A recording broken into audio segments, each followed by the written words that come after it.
संजय जी, एक तो सवाल जितने भी हैं आपके राजनीतिक सवाल हैं, आपने पूछे जवाब आता है नहीं आता। मेरा सवाल संघ से क्यों सवाल, ये सवाल राष्ट्रपति से या पार्टी के संविधान का, अगर या पार्टी में इस तरह का नियम है तो जेपी नड्डा से।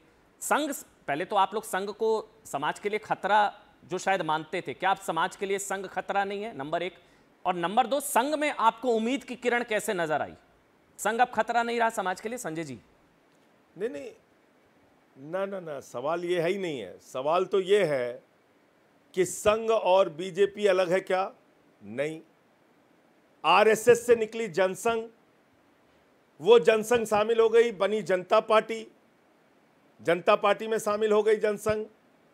फिर जनता पार्टी से अलग होकर भारतीय जनता पार्टी 80 में बनी। इसके जो संगठन मंत्री होते हैं पार्टी के, वो आरएसएस से आते हैं। राज्यों में जो प्रदेश के संगठन मंत्री होते हैं वो राज्यों से आते हैं। जो इनके अलग अलग प्रांत बनते हैं उसमें जो संगठन मंत्री होते हैं वो आरएसएस से आते हैं।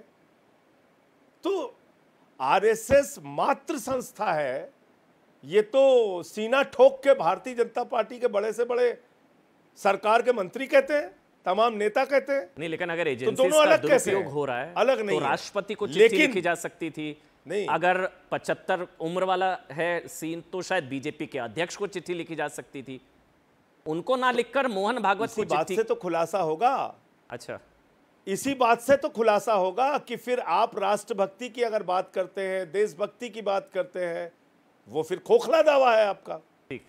अगर आप कहते हैं कि आरएसएस एक राष्ट्रवादी देशभक्त संस्था है जो नैतिकता के मापदंड तय करता है समाज में, और नैतिकता के मापदंड तय करता है भारतीय जनता पार्टी के लिए, और ये इनका नैतिकता का मापदंड है कि जो व्यक्ति अच्छी शिक्षा दे रहा है, क्या वो राष्ट्रभक्ति नहीं है?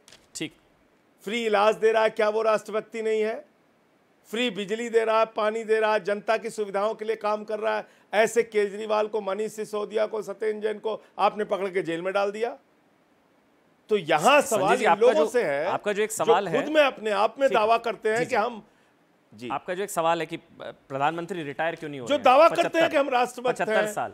मेरा सवाल है कि प्रधानमंत्री की रिटायरमेंट के दिन आप लोग क्यों गिन रहे हैं? मतलब प्रधानमंत्री अगर रिटायर हो जाए तो इसमें आपका क्या फायदा है? या तो ये दिल्ली के नतीजों के बाद लग रहा है कि 7 सीटें हाथ से चली गई, मोदी फैक्टर का डर है कि हरा नहीं सकते तो हटा ही दो, जो दावा बीजेपी करती है, क्या ये है? मतलब उनकी रिटायरमेंट से संजय जी आपको क्या फायदा? बिल्कुल नहीं है। देखिए, ऐसा बिल्कुल नहीं है। बात तो ये है कि आप पूरे दुनिया को नैतिकता का पाठ पढ़ाएंगे, बड़ी बड़ी बातें करेंगे, और खुद अपने जीवन पर वो फॉर्मूला लागू नहीं करेंगे। सवाल तो इसका है, दिन भर रात भर सोते में जागते में दूसरी पार्टियों से, दूसरे नेताओं से सवाल पूछेंगे और अपने लिए कही गई बातों को खुद से अपने ऊपर लागू नहीं करेंगे। सवाल तो इस बात का है। संजय जी, सवाल तो ये है कि आप जब कहते हैं कि आप पार्टी विद द डिफरेंस है, जो कहते हैं वो करते हैं, संजय जी, तो लेकिन आप बहुत ही क्यों नहीं कड़वा कर रहे सवाल जो होगा। आपने फिर कहा अपने लिए? अगला सवाल बहुत कड़वा होगा, यानी कि नेता जो नियम और सिद्धांत अपने लिए बनाता है उसको अपने पर लागू करने चाहिए, ठीक? यही मैं समझूं, इसका यही मतलब हुआ? बिल्कुल करना चाहिए। तो फिर